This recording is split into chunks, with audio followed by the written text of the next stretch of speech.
We're going to use today to go through email marketing and the City Hive platform. I've got my founder here, Alden from Intentionally Creative. My name is Margot. I'm the director. So we're going to get started. Alden, I'm going to ask you the first question. Is email marketing important for retail liquor stores? No, it is actually incredibly important. The reason being is that not that many liquor stores are actually doing it. And what's great about it is it's free, especially if you're on City Hive or another platform. So you can do it at scale. Most people, if you're gathering any sort of information, it's going to be email versus, for instance, let's say people downloading an app or getting phone numbers, which is significantly harder, but it is more impactful than email. So, yeah, I think it's actually literally one of the most important things that a liquor store can do in terms of marketing. Like, and that far surpasses social media or anything like that, because you're just getting into a channel where people are tuning in. And it really comes down to, as long as you have effective messaging and just an effective subject line, that I think it can be an incredible tool in order to increase the basket ring of all of your existing customers and then get them to just come back as well. Because I mean, imagine you have a customer who's coming in 3 times a year and you're able to convince them to come in a fourth time. That's a significant jump without even needing to get new customers. So that's kind of how we view it at the agency, and why we, like, literally week two are diving in full force into it. So, Alden, what are the capabilities of email within the City Hive platform? Yeah, so I love the City Hive platform because it is so versatile. And again, like, we don't get a kickback, we don't get anything from it. Just think what 96% of our clients over at the merchants at IC are using City Hive. So we just literally have 3 full-time people that are in it all day long. The beauty of it is the targeting.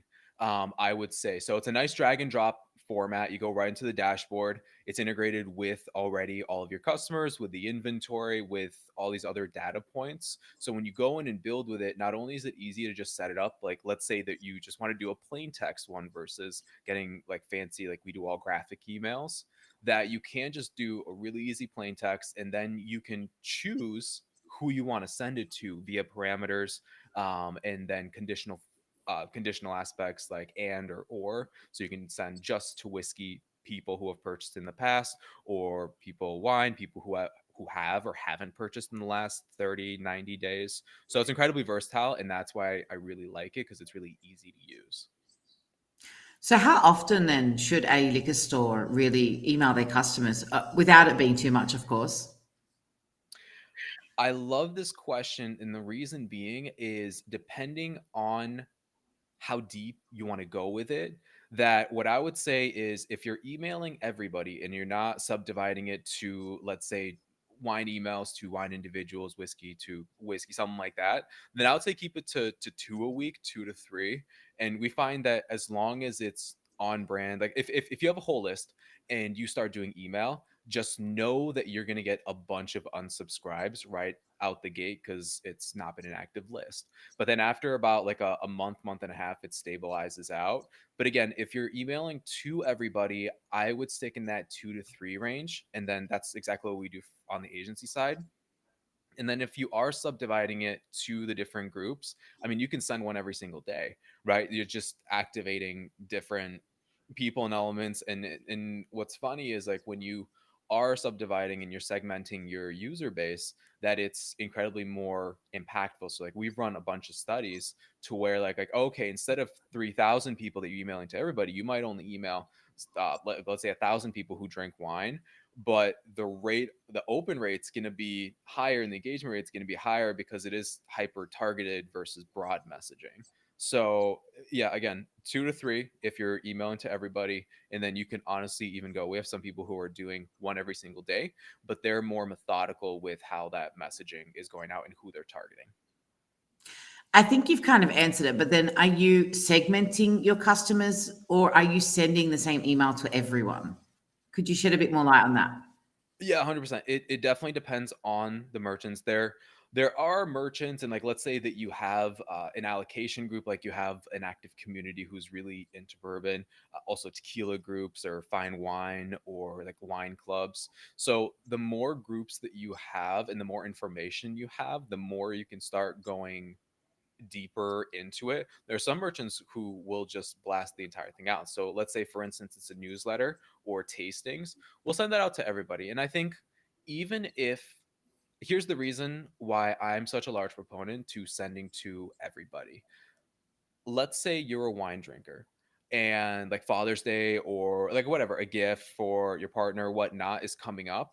Even though you're just a wine drinker, you might be looking for something special. So, like, let's say to a wine drinker, you send an email, like any sort of, honestly, on any channel about like this private barrel pick of whiskey or whatnot. That would be a trigger because, like, then just make the subject line like, oh, just in store exclusive, this barrel pick. That could actually be a really good trigger to get an additional purchase. Like I said, like I'm all about trying to get a person who shops 3 times a year, getting them to shop 4 times a year or even more. So it's a little bit of both. We'll usually do about 50-50, where we like to make sure that we're sending to everybody because some people are not going to get segmented. And then the other 50% is we're pretty methodical with the type of messaging and to whom we're doing it. So again, like and what I recommend is there some of them are plain text, some of them have graphics, some of them have products, some of them don't, some of them are educational. So for instance, like oh, what is additive free tequila, right? What is a private barrel pick? What even is the definition of bourbon? And then some might be just straight product list. We might do new arrivals. So again, it's kind of like custom fit, and you got to like think about like your operations as to like how your products are coming in and whatnot. But I would start really simple and go from there. The number one thing that I tell everybody, and this is just like even in like with our staff and whatnot, is just do it. I love ripping off that slogan, but just get started, don't overthink it, and just send the first one out, and you'll see the impact, and that energizes you, and then you'll do it more. That's my just on everything, just what I think. So, from your opinion, then, what's driving the email open rate? Is it the subject line? Is it the timing, the audience targeting? So with email, people can find me on this. I don't think time matters. I am such a proponent. I don't think time matters. I'll tell you, the most successful email, it wasn't in this. It was selling ceramic steins. We sent it at 11:20 p.m. This is Eastern time, and we sold $120,000 in 53 minutes. That was my most successful. And like, who sends something at 11 p.m.? Because again, people are going to check their email when they check their email, and it's just going to be in the line. That's why like email, it's not like social media where like the algorithm is choosing, like your inbox has what it is and people are going to buzz through their list when they do. So I don't think timing matters at all.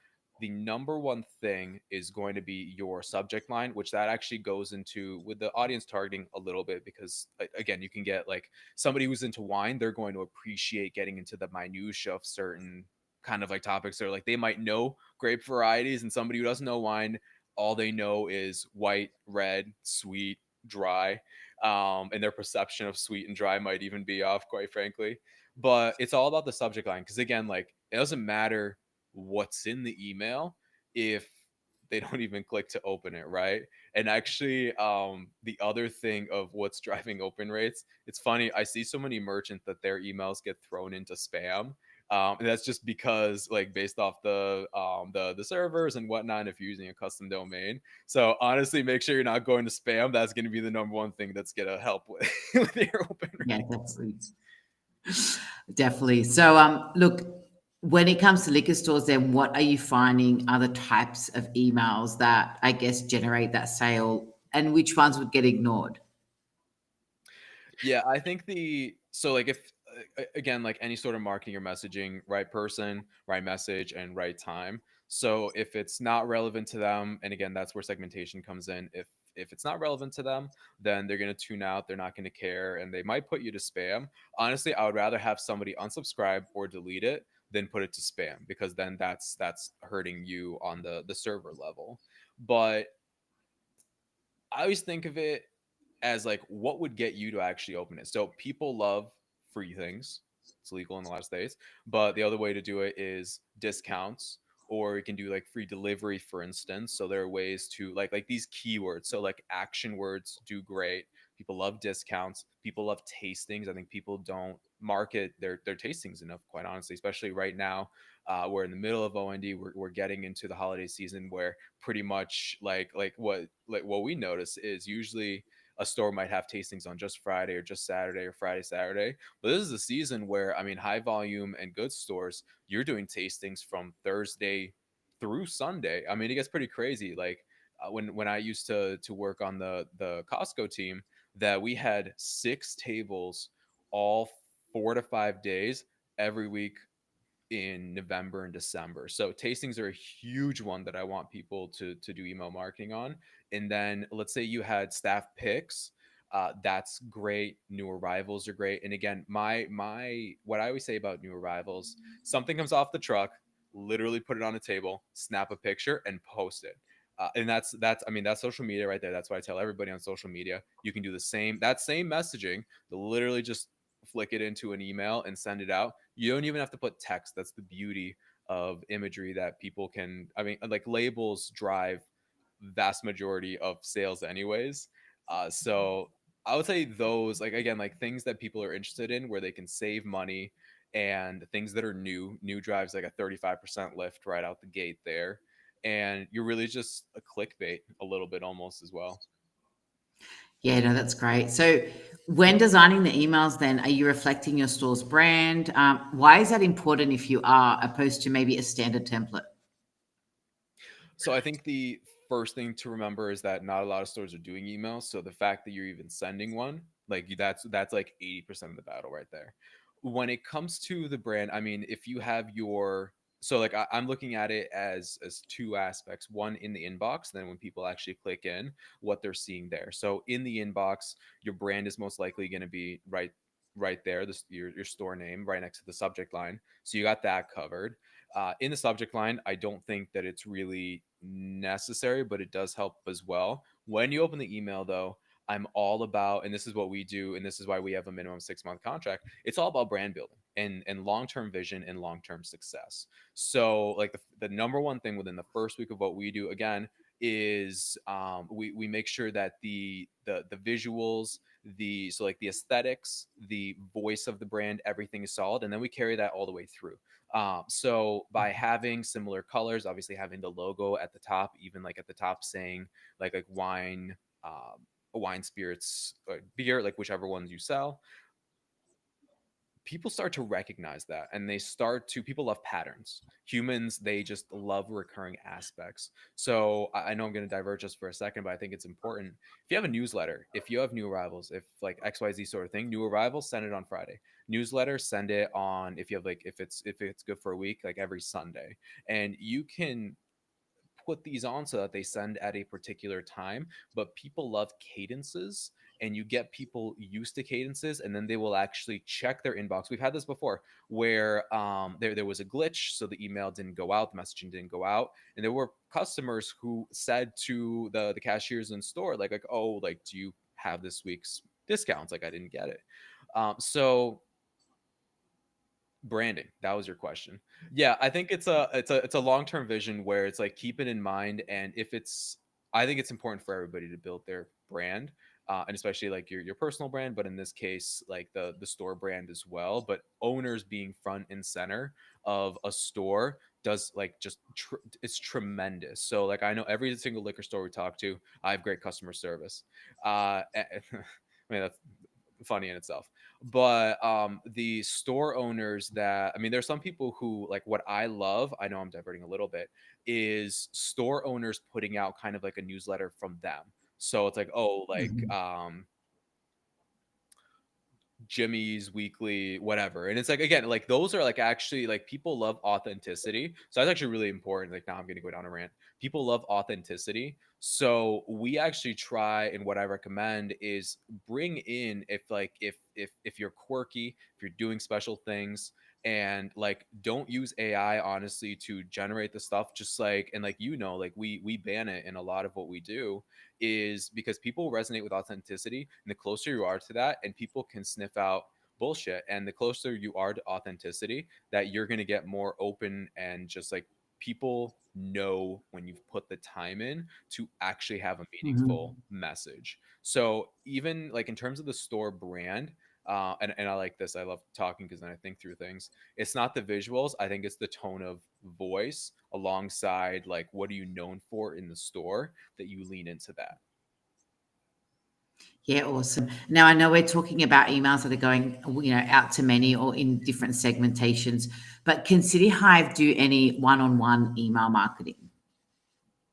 Yeah, so unfortunately they can't. Like the big thing is like you can target specific groups who have done certain things and whatnot, but it is still going to be your basic email. You can do variables, and what I really like is that they've gotten a lot better, and now they're actually saying what the variables are. They used to be hidden on the back end.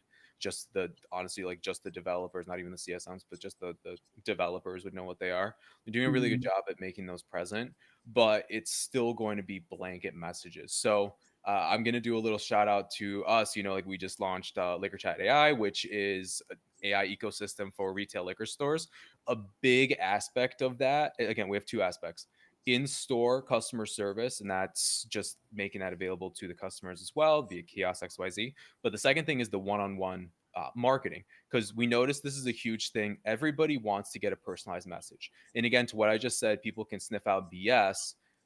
Imagine that you can bring your, and this is what you're saying, the one-on-one, your inventory, past purchases, what's in stock, dead stock, new arrivals, all these things. You can bring all these data points together, and that's what we built, which right now is in beta with a couple stores that we're just kind of flushing out. But it takes everything, all the past chats, everything, and then it customizes via an LLM, customizes every single message, so no two messages are literally the same, and it's picking up the nuances between what's happening past chats, preferences, and it learns from every interaction, and it's making them one on one. And then you can send one, you can send 1,000, you can send 1,000,000. And so like that's really cool. And we're the only ones in the space that are doing that right now, which is pretty cool. So yeah, we're doing that on Liquor Chat. City Hive unfortunately doesn't, Bottle Caps doesn't, Wine Fetch does. Like I mean, like none of the platforms are. So like I love that we're coming in on it first. The POS system, so like Square and whatnot, like they offer some ability of this, but nobody is doing 100% AI generated messaging. And the beauty of ours, to what I said, like sniffing out BS, is that we fine tune the models and just the system effectively so that it doesn't sound like BS. Like literally, we're making it the same quality, the output and the voice, the messaging, like everything on Liquor Chat, we're making the same quality as we are on the agency side, which that is 100% something that nobody has. Is the fact that like we've been in business for 3 years, we work and just like countless liquor stores across the country, and it's literally like the goal is that it replaces the agency because we have a much bigger vision with that again. So yeah, Liquor Chat, everyone should go try it out. Yeah, no, Yeah. definitely exciting times ahead. Look, I think that makes everybody unique when they're shopping to get something that's specific to them. So, are your one-on-one emails then, or your one-on-one outreach, are they helping also to retain customers, or just thanking them for purchases? Break down that kind of message a bit. Yeah. So in terms of like thanking them for a purchase, this is something that City Hive, like with their autopilots, and they're doing a big push behind the autopilots right now. So like you can do post-purchase sort of behavior. So get a review, or you can do a thank you. So like those can be more blanket statement, and I think that's fine. That doesn't necessarily have to go into the one-on-one sort of route. But in terms of customer retention, re-engagement, like let's say that you're doing it after 90 days, whatnot, and the re-engagement and then the win backs, that yeah, I think one-on-one is so important. Because again, if if it seems like somebody doesn't care about you, why should you care about them? So that's the beauty of one-on-one messaging, to where it is that custom message, the right time, to the right place. And it's like whoever can take advantage in this day and age, whoever can take advantage of technology and make themselves more efficient, bring down their costs, that's who's going to win. Great. So then going more into the City Hive platform, can you do automations inside City Hive in regards to email marketing, of course? And is it something that can be done while you're sleeping? So you really don't have to sit there waiting for it to occur. Yeah, so autopilots, which City Hive, and also we do it on Liquor Chat, but autopilots, that's why I love them. It's one of the first things that we do. We go in and we make sure that they're set up. We customize it with the branding. That those just have it on. So again, like you have a first purchase promotion with City Hive. So you get a new subscriber, and they're going to get that drip of just the basic one is going to have 3 on there. You pair that with your first purchase promotion, which again, I love as we've said before, I love the 10 off 50.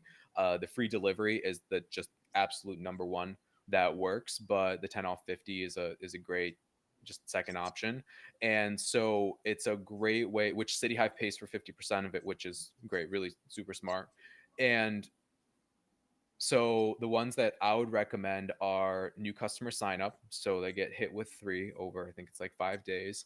And then I like the getting reviews, like post purchase. And what's the third one, Margot? Do you remember? You told me. So we've got there's the opportunity of birthdays, birthday celebrations, abandoned cart, especially if somebody's forgotten to Abandoned check cart. out. Yeah. That's what I was thinking. Blanked on me. Yeah. So the abandoned cart is huge because even if the win back on that isn't big, again, like if you can save every 1 in 20 like sales, right? I mean, that Mhm. is huge. Like you do all these things. That's why I'm a big supporter of. You do a bunch of things, and even if they individually don't have a big impact, everything together does have a big impact and can make a difference. And again, that's why I like just not even email. You should be doing push notifications. You should be doing social media. You should be doing everything. Yeah, awesome. I think abandoned cart is amazing because I know I have been a stickler for putting things in cart and then forgetting to check out. So it's always a great reminder. Thank you for everyone staying to the end. This is the last question. So, Adam, what's one simple change that could make, I guess, today an opportunity for liquor stores to really double down on their next campaign's performance? You love asking me these types of questions. So Mhm. overall, what I'm always going to say is just do it. Like, just get started. Literally, just start sending them because you wouldn't believe. I mean, we have stores that are doing 6, 10, 15 million, and they're not sending anything. I'm like, I can't imagine how big your list is and what your customer data is at that sort of scale. So, one, actually do it. The second is what I would say is you can, I'm going to do a couple here, is you can segment. So, try like just super specific wine on wine individuals. But again, if you don't have a big list, it's not relevant. But the third is don't use AI to create the email. Like, actually just create it yourself and put some like of the energy of your authenticity in there, and you will see higher open rates. Like we see whenever we like do that, we see like 5-10% higher. And that's out of like the full 100. That's not like off of like 5% from like 20% like going up by like one. It's like literally from 20 to 25. And I think like our average is open rates, our merchants are between 36 and 47, which is wild for just overall. So yeah, those are the not the one, but the 3 things that I would recommend, depending on what type of merchant you are. Again, everything is just different use cases. Yeah, perfect. Well, that's all for today. So thank you so much, Alden, for your time. And I hope everybody's enjoyed listening to email campaigns and within the City Hive platform. Take care of yourself.